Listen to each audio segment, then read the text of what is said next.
Thank you very much, Carla. Good morning.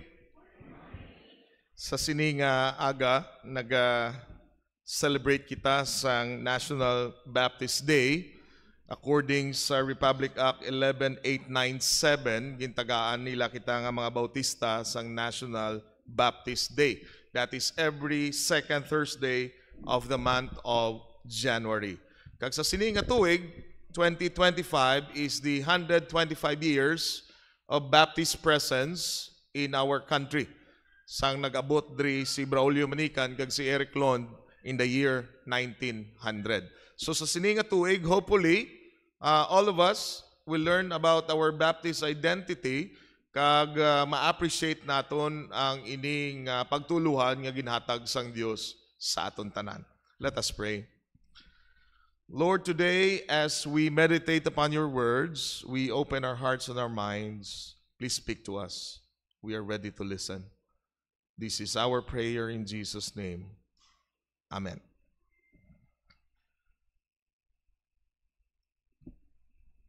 Ayhan nagapamangkot man kita sa aton mga paminsaron kung diin nagsugod ang mga Bautista. And today, as part of our celebration, luwag lang ko maghatag sa isa ka historical background para sa aton tanan. Agud masituate nato ng atong mga kaugalingon kung diin kita nga mga Baptist nagsugod diri sa pungsod Pilipinas kag kung diin man kita nagsugod sa timelines ang history sang kalibutan. Nadumduman ko nga ang abogado sa Congress nagkadto sa Iloilo before they formulated the National Baptist Day Act.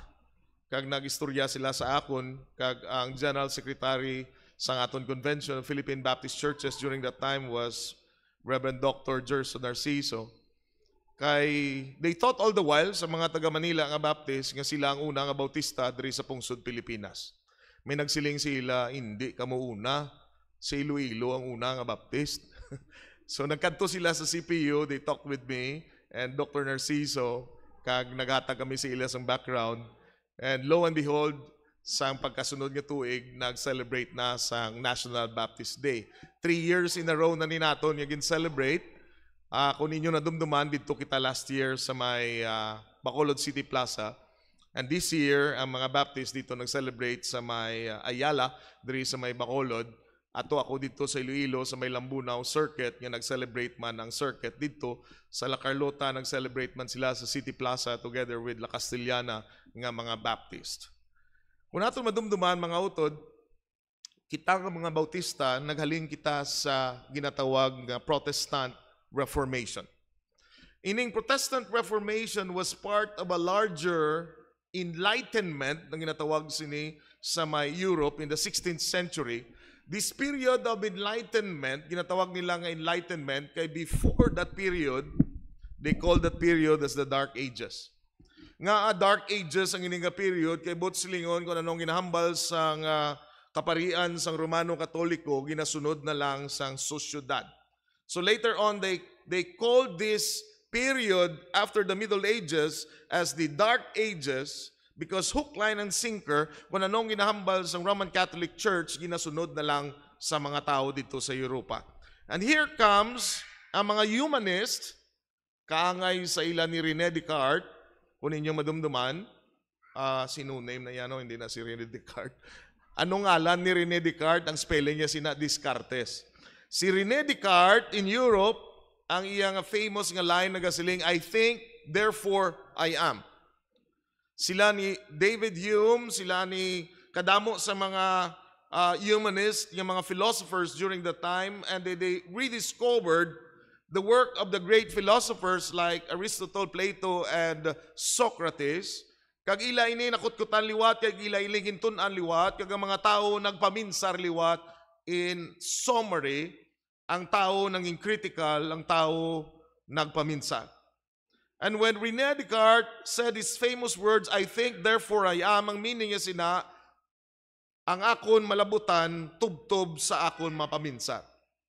And this started the exploration not just in the area of knowledge, but in the exploration of the whole world. Amo ining reason nga sang 16th century naglabot diri sa aton si Ferdinand Magellan. Nga nakalabot man sila ang iban nga mga Portuguese explorers kag mga Spanish explorers in the Americas. Amo ini ang rason because ang Europe nagpaminsar do hindi lang kita siguro ang kalibutan. Because they thought all the while that the world was square. There was north, there was south, there was east, there was west. Kag ang ila pagbasa sa mga niya kasulatan nagasiling the four corners of the earth, they took it literally and they thought all the while square ang kalibutan. And that is the reason why magsiling ka din ng langit, tudlo mo babaw, din ng impyerno, tudlo mong dalom. Te karon ng impyerno sa Amerika to ang langit, sa babaw di blati pulo ng kalibutan. But during that time, the 16th century, they did not still know that the earth was round. Before that, ang mga tao like Galileo Galilei gin-ban sang simbahang Katoliko kag gin-ostracize kag siling wrong na ang imo nga science. Pati kasamon kay mo ning insakto. But those people, they were later on vindicated sang nag-circumnavigate si Magellan sang kalibutan. Kag diri siya natupa sa aton. And he thought all the while nga iya gin-agyan nga dalan ng gay ni siling niya, basi madagdag na ko sa kalibutan kay punta na to sa kalibutan, ako nagyan, gali kay tipulo ng kalibutan, why siya madagdag. Kung madumduman yung sine sa unang Gods Must Be Crazy, sang 1990s, nadumduman yung nadagdag tong nga coke nga battle, ngayon kuha ni Niksaw, kay idagdag ito kuno sa punta. Because they thought all the while that the world is flat and it is square.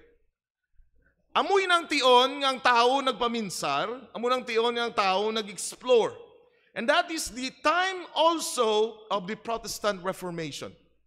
The time when Martin Luther nagsulat sa iya 95 Theses, kag naglansang dito sa simbahan nga nagsiling, Romano Katoliko, palihog tun-an naton ini nga mga thesis, gina-challenge ko kamo nga sabton nyo ini, suno sa balaan niya kasulatan.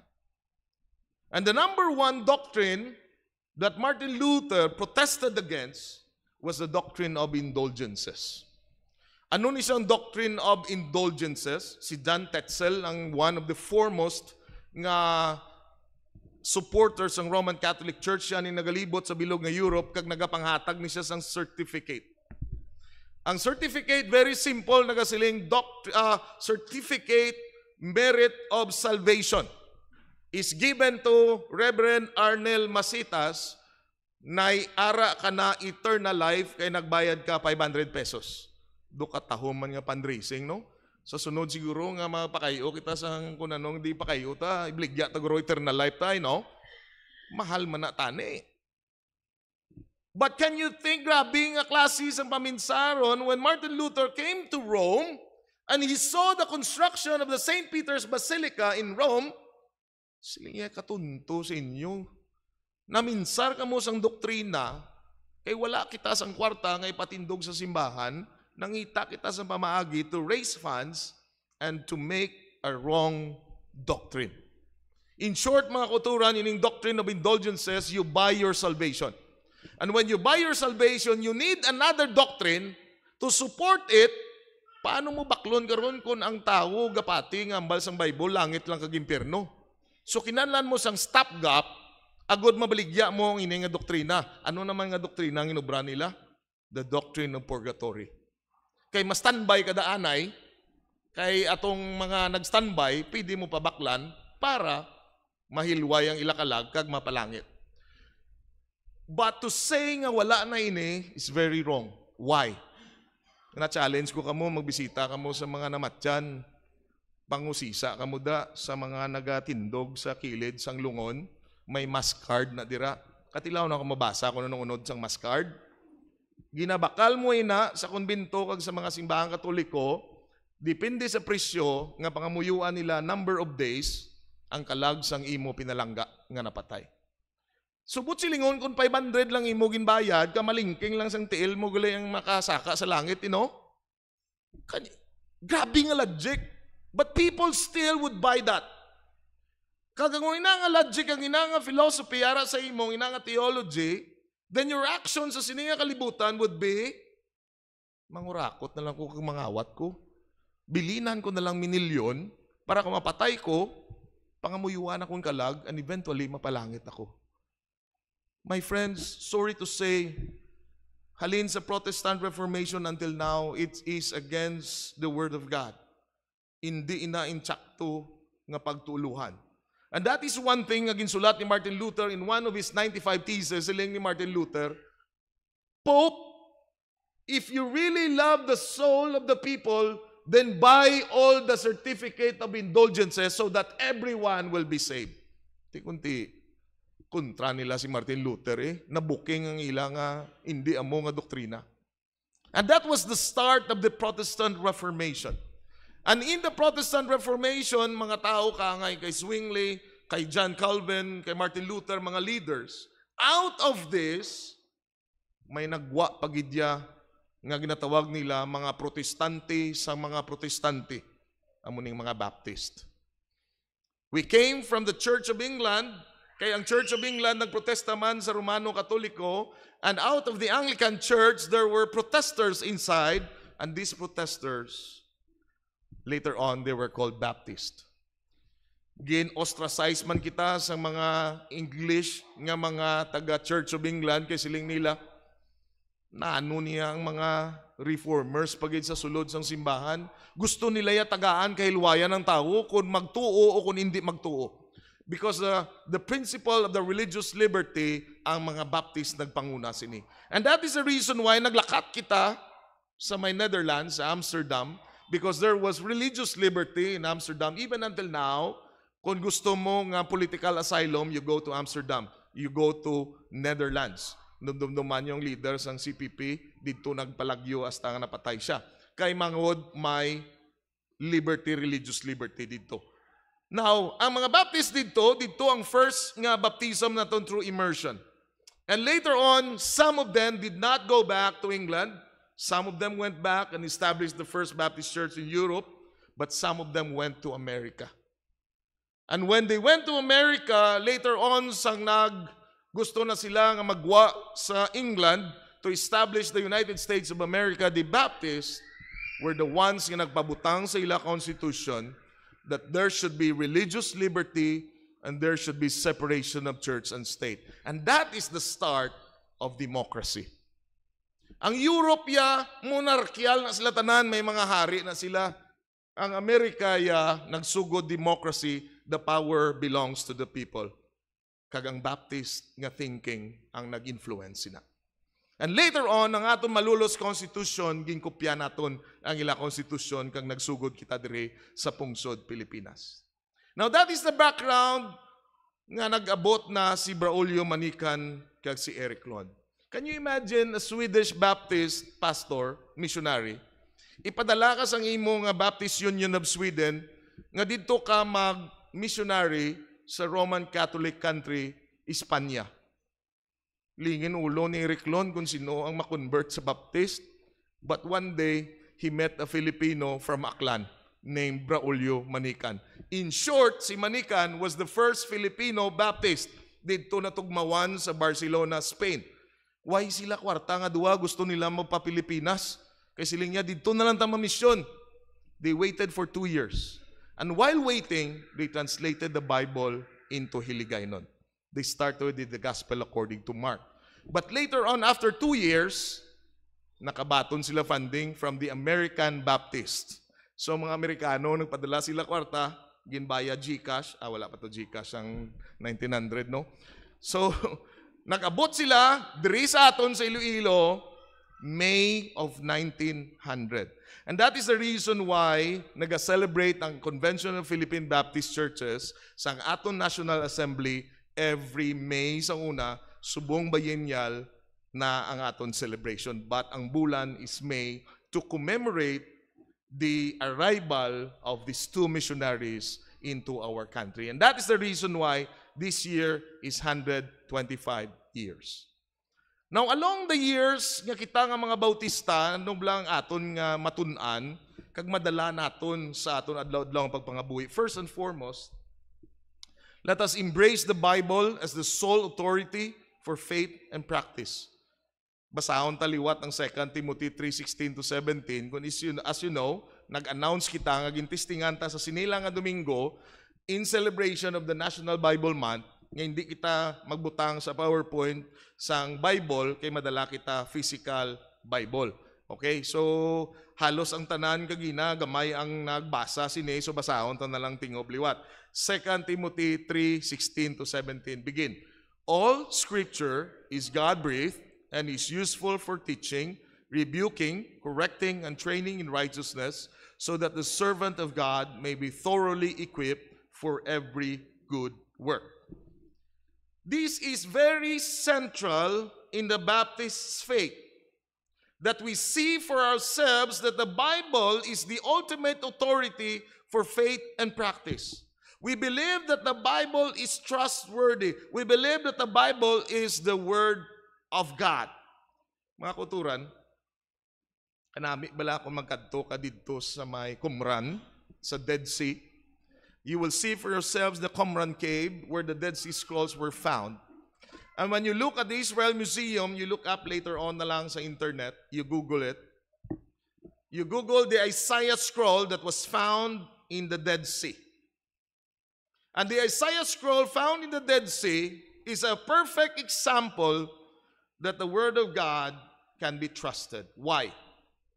Because our Bible translations before 1946 were based on a later copy of the Bible. And when the Dead Sea Scrolls were found, nagbalik 1,000 years earlier pagid ang iningang mga scrolls. And they found out that when you compare the Isaiah scroll found in the Dead Sea, found ang iya dating was before the birth of the Lord Jesus Christ, about 1 BC. Compared to the copies that were the translation of Wycliffe and William Tyndale based their translation sa later nga copies. But here is the interesting part. All of it were the same. Amen? Ang pagkopya sang scribes from the Old Testament to the New Testament period up to the time nga na-discover ang mga earlier manuscripts, wow, you can see the workings of the Holy Spirit that guided the scribes to painstakingly copy, wala pa Xerox machine, wala pa sang computer, ginkopya, isa-isa. Can you imagine that? So that the next generation can read the Word of God. And that is the reason why kita nga mga Baptist, ginapanindugan ginaton ang Reformation principle of sola scriptura. That is Latin for sole authority of the Scriptures. Ano ang ginaprotestahan ta? Ang ginaprotestahan ta is the doctrine of the Roman Catholic Church that the authority lies on the church. Ang otoridad ta ara sa balaan niya kasulatan. Ako nga pastor kag mga kapastoran naton diri nga ari diri kun ang ginawali namon kun inyo nabatsyag hindi suno sa balaan niya kasulatan, sawayan niyo kami gamit ang balaan niya kasulatan. Because the authority is on the Word of God, not on people, not on the church, but on the Word of God. And that is the reason why ang mga Baptists, sang nagsugod na kita sang missionary movement, sang nagmission na kaangay diri pagabot sa Pilipinas, hand in hand ginapermi when you establish churches, you establish a hospital, and you establish a school. Nga para ano? Agod niyang tao, kabalo magbasa, ang tao may kaalam, kay hindi lang nga mabasa ya ang science and other things, ang math, but ultimately, that person can read the Bible. Kagamoy ng rason kung nga ginbalhag, gin-translate, ang balaan niya kasulatan into the language of the people. Katahong mga kuturan, I have now with me, of all places, kung diin nabaligya, sa Walmart pa sa Amerika, ang hiligay nun nga Bible, nga ginobra ni Lon kag ni Manikan. Way pagani, kita kopya diri sa Pilipinas, biskan ng library sa CPU, wala pa kopya sang sina. So nagapasalamat ako sa tiya. Ako nga nakita namon, nagbakal siya dito, ginpadalay diri. Amo na subong ang Bible nga ginabasa ni Kairos, mag-Bible reading kami. Hindi siya ilunggo lang ilunggo, budlay-budlay intindiyon ng iba ni ilunggo, kay may Espanyol nga ilunggo and so on and so forth. But the point here is this. Gusto sa mga missionaries naton that the people will open their minds while reading the Bible in their own language. Natapos ni naton translate into iligay nun sa mga about 1912 kagin print ini sa Japan. And along the years, nagapasalamat kita nga ang campus ng Central Philippine University has been instrumental in the translation work. Ang ikaduwa nga translation work nga gingamit nga ang green nga iligay nun ng Bible kung nakakita ka mo, and that is the same Bible nga ginagamit sa Gideons, ang nag-translate sina one of the teachers ng CPU, teacher ko si Reverend Prudencio Banyas was there. Buhi pa siya tubtob subong. And then ang yellow nga translation was also started at CPU. That is the reason why Drakman gin-launch ang ina nga Bible nga yellow nga bago nga mayong balita. And the Kinaraya version in Antique, ang tiya ko nga asawa ni Pastor Hico, si Mrs. Emma Tinsay Hico, was one of the translators of the gospel. Kibot sila dito sa Antique. Pagwali sang tiyo ko, ginbasa ya Kinaraya nga Bible, siling sang mga tao, ga Kinaraya man si Jesus gali. No? Di, grabe hindi takon kamaan, ngambal ni Jesus, no? O, ngambalan ni gurong mga disciple, hindi tinyo kamaan. O, nami man basaon. Okay?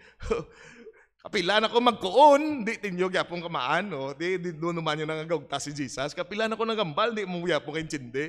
So nami, tilawin nyo man basa, Kinaraya nga Bible. But anyway, mga utod, if you can remember in history, nga nag-translate kita sa Bible because for a long time, since the 16th century, ang indala sa mga Espanyol sa aton was the Latin version of the Bible. It's called the Latin Vulgate. Kaya hindi mo kung anong meaning ng Vulgate, vulgar. But silingon, the language of the people. No? Si Jerome ang nag-translate sina, dito yung naging-translate sa may Bethlehem. Nakita kong lugar kung sa diin sa Church of Nativity. Si Jerome nagplastar kang nag-ubra sina. It was a very good translation for the people nga nagabasa sang Latin. Pero ang sakit amo ini. Why na nila translate sa ila language kung diin sila nag-mission work? Kundi gingamit lang nila para magbudo-budo ang mga tao sa nilatin, kay kung makabasa sila sang tutuod nga meaning sang Bible verse, mabuking sila nga hindi amo ang ila ginatudlo. And that is the reason why sila nila, salig lang kamo sa amon nga mga pari, kung ano nga amo niyambal. Amoy na nga kasadya mga utod, nga challenge ko sang sinulatan ni Lopez Haina, Graciano Lopez Haina, ang Ilonggo nga national hero. Kabalo ka mo kung anong iyagin sulat, doon naman nyo sa history, Fray Butod. Ang dako dyan nga pari. Dugay-dugay kami nga pastor, dumadala na kami dito, Pastor Butod. Anyways, nga Fray Butod, nakabasa na kamo, you have learned that in history, but probably, basiway nyo pa nabasa from cover to cover ang Fray Butod. Kanami sa istorya. Pero grabe ang suya, that's the reason why ginban. That is how grabe magpaminsa si Graciano Lopez Haina. Can you imagine that he was the editor of the La Solidaridad? Even Jose Rizal nagsiling sa iya. Tanda ginang Ilonggo na. Galing problema ito sa later on pala inom siya. Hindi siya makasulat kundi siya kainom. Just like Edgar Allan Poe. But anyway, mga kauturan, the point here is this. Ang mga Pilipino, amat-amat, nagbagong paminsaron because they can now read the Bible in their own language. Siling ni Billy Graham, the Bible is not an option, it is a necessity. You cannot grow spiritually strong without the Bible. Siling ni Charles Spurgeon, the Prince of Preachers, visit many books, good books, but live in the Bible. Mga utod, ining challenge sa aton sa National Bible Month. Kabalo ka mo nga pasalamat kita sa nauna nga protestante nga presidente sa pungsod Pilipinas, General Fidel Ramos, nga nagpasara sa sini nga presidential decree, and that is the reason why every January we celebrate National Bible Month. Kabay pa nga kita nga mga Baptist nga nagatindog sang sole authority of the Bible in all matters of faith and practice, kita man magapanguna nga magasiling, I have read the Bible from cover to cover. Amen? May baskog nga amin, may gamay nga amin. Pero okay lang. Butsilingon, ang mga baskog na nag-commit na nga ruton basang Bible, ang gamay na biskan isa lang ka verse kada adlaw. Paliyog lang. nga makabasa kita gani isang iban. Siling ko many times, tumpukon ta ang textbook ta from kindergarten up to college, labot na sa kisame. But some of us has not even read even half of the Bible. Kabay pa nga kauturan, amoy ning akon subong nga commitment sa ikaapat ko nga cycle on reading the whole Bible. That's why I'm reading it very slowly now. Verse by verse, ang pag-ubra ko sa Seeds of Faith every day.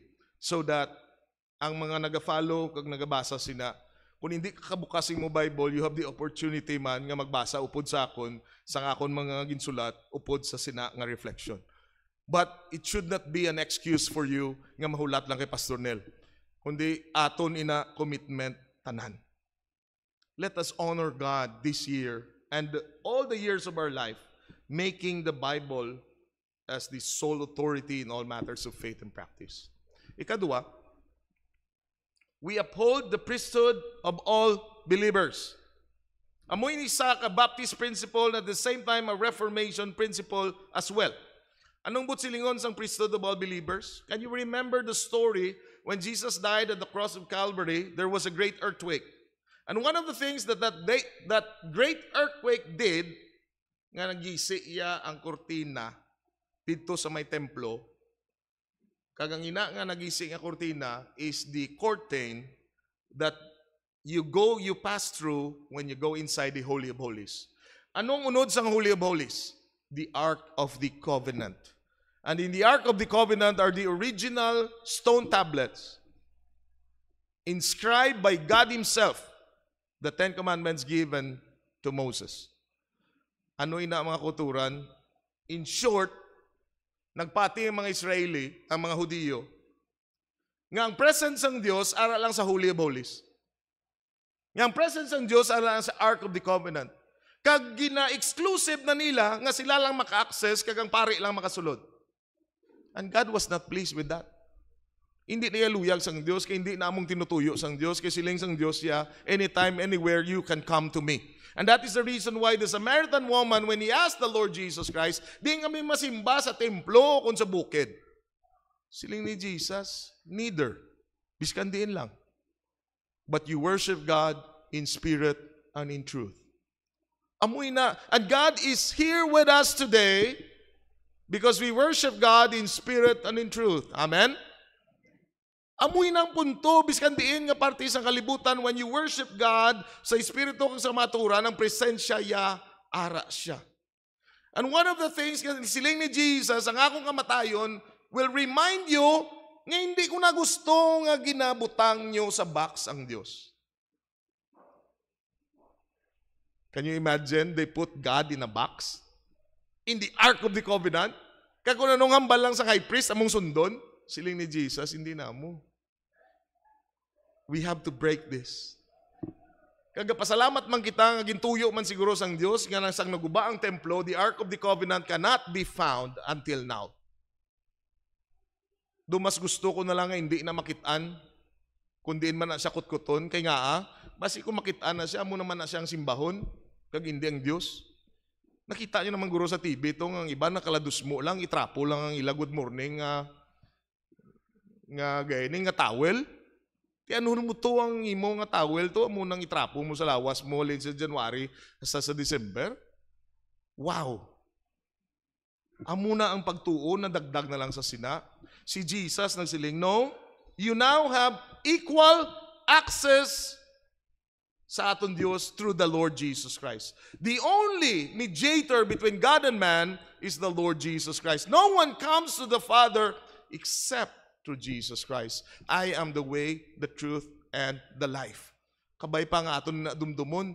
Kaysa iban nga mga kasimbahanan, masubo man pero matuod, nagasiling ang mga pastor, ari di ang mga tao, ari di ang pastor, ari di ang Diyos.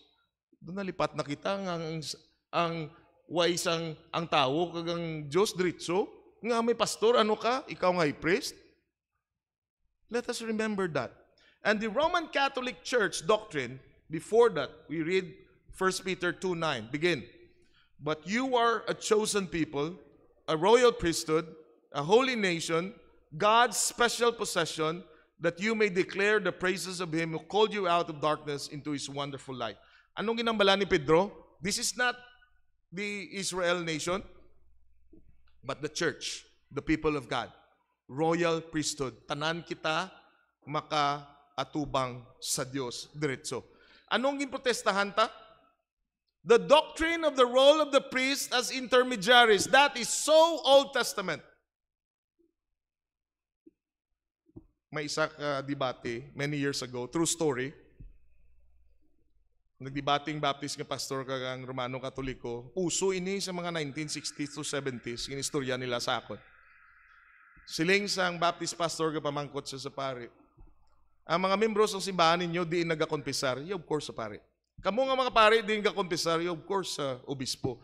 Ang obispo din makonfesarya sa arsobispo. Ang arsobispo din makonfesarya diretso na sa may papa sa Roma. Ang papaya diin makonfesar diretso sa Dios. Siling sang Baptist pastor, ang papa gali sa Roma, Baptist, kaya diretso sa Dios. So, dumadamo kulay na sila sang inaway, sa sinanga debate. Mga kuturan, today let us remember nga ang priesthood of all believers nagahatag sa aton sa isa ka bagay nga ang aton pagtuo wala ini sakpanay. It is our sole responsibility. Martin Luther King Jr. said, idol gid ni tatay yan si Martin Luther nga reformer. That is the reason why ginpangalanan man siya sa sinangangalan. And he became the foremost civil rights movement nga Baptist pastor in the United States of America. Siling ni Martin Luther King Jr., faith is taking the first step even when you do not see the whole staircase.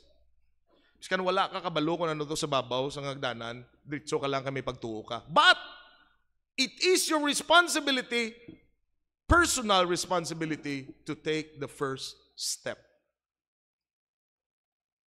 Mga utod, why ni sakpanay? Hindi kita magsilinga, Pastor Apple, kung sa tiyon na gani nga sabniton na mapalangit kita, kung hindi pa ta mapatay, makabit na ko sa tiil mo. Hindi ni pwede. Siling sa mga tigulang sa una, imo kalag, imo kulo. It's your personal responsibility. Siling pag ni Martin Luther King Jr., every man must do two things alone. He must do his own believing, and he must do his own dying. Mga utod, kabay pa nga sa siningaga, let us remember our role as member of the royal priesthood, the priesthood of all believers. It is our personal accountability. And that is the reason why when we preach the gospel, we say, do you accept the Lord Jesus as your personal Lord and Savior? Wala sakpanay, biskan pamilya pa, magutod pa. I'm sorry to say, it is your own faith. Kabay pa nga sa siningaga aton ina makita. And because of that, nga voluntaryo kita man sa sininga simbahan nga ginayus ang aton spiritual gifts. Why sang ginpilit? Why di sang merit? Kaya iba niya mga simbahan masiling, kung magkadto ka sa simbahan, gaan ka merito sang Dios, kag magmayo imo kabuhi. Diri sa Baptist nga simbahan, tanan kita voluntaryo, wala ginapilit. And that is why we have joy in serving the Lord. Kung why ka ginapilit, voluntarily you give yourself for the service of the kingdom of God. Lastly, ang mga Baptist, gintawag kita Baptist, bangon sa tugmaw. Baptism through immersion declares that all life belongs to God.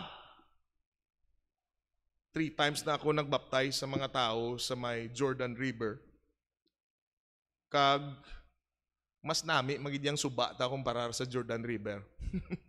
Di bala sa mga nakapabautiso dito masiling ka tuod maginangambal ni Naaman. Nga damo madisang suba nga nami sa Syria nga drigid sa Jordan River pero naglusong siya ikapito kag naayo siya sa iyaaro. Ang joke ko gani sa mga ginaupod ko dito, hindi gid tama katinaw kay damo na nga sala sang tawo ang gailig diri. That is the Jordan River. Madalong man sa tunga. Hindi sa tama gid kadako. Alin lang da guro sa may poste hasta lang dis tunga-tunga. Pero dalom siya sa tunga. But the point here is this. Kung dalom siya, kag pwede ang bilog nga lawas, That means that baptism in the Bible, no question, the word Greek, baptizo, means to immerse. Meaning, in the Jordan River, where John the Baptist was baptizing, ang baptism is not sprinkling, but immersion. Kagamoy na ang aton nga gina-practice. But the theological meaning, amoy ni, wala sang area sang aton kabuhi nga dapat wala ang Diyos. In all areas of our life, because we have been immersed totally, then all of our lives, all parts of our lives are already surrendered to God. Basahon ta abi ang ginsulat ni Pablo in Romans 6:4. Begin, we were therefore buried with him through baptism into death, in order that just as Christ was raised from the dead through the glory of the Father, we too may live a new life. Amuning but silingon sang baptism, bilog nga lawas ta, kag nabanhaw kita upod kay Kristo. Nadumduman kong istorya sang isa ka tawo nganti sa magpatugmaw, silinga kay pastor, ay pastor, dali lang gid ha, nalipatan ko nga ako niya kay ita, ara pagli sa akong bulsa, basi mabasa akong kay ita. Silingi pastor, okay, kwa lang kay basi mabasa, pero dumdumang ang unod sa imo kay ita, natugmawan upod na karon ha. Dapat we must be faithful in our giving as well. There is no area that is off limits to the lordship of the Lord Jesus Christ. Amen? That is the meaning of baptism. Remember, ang ginpamatukan naton, yung ginprotestahan naton was that ang mga Romano Katoliko nagabaptize sang infants. Kita naga-dedicate sang aton babies, just like the Lord Jesus Christ was dedicated in the temple. Anong purpose? Gina-remind tang ginikanan, kag ang mga maninoy kag maninay, ang iba nga managpakasal na diri, dumduman nyo na suliya kung magbata na kamo. Anong ginambal sa ginikanan kag sa maninoy kag maninay, patubuon ng ini nga bata, nga mag-abot siya sa natalana nga tion at the age of accountability, 11, 12, 13, makasiling na siya, ginbaton ko na si Kristo, mapatugmaw na ako. That is the meaning of that. Kabay pa mga kauturan, we will remember that. Let me share to you duwa ka bagay yung insulat sang duwa ka Baptist pastors. John Piper, buhay pa ni. Siling nga, baptism is an act of obedience, symbolizing the believer's faith in a crucified, buried, and risen Savior. That is the meaning of our baptism. Adrian Rogers, baptism is an outward expression of an inward transformation. It is not incidental, it is fundamental. It does not save you, why kita naluwas kung magpatugmaw kita, but it does show that you have been saved. Pero nagapakita ina nga niluwas na kita. Amen? Amoy nang challenge sa mga ari padri subong sa atong congregation. Kung wala ka pa naka-undergo sang water baptism, if you're looking for a sign nga kinahanglan tugmawan ikaw, this is the sign now that you need to undergo baptism. In closing, let me just leave you with this. Let us stand firm on the authority of the Scripture, live out our calling as a royal priesthood, and honor the sacred act of baptism, declaring that every part of our life belongs to God. May God bless us all. Amen.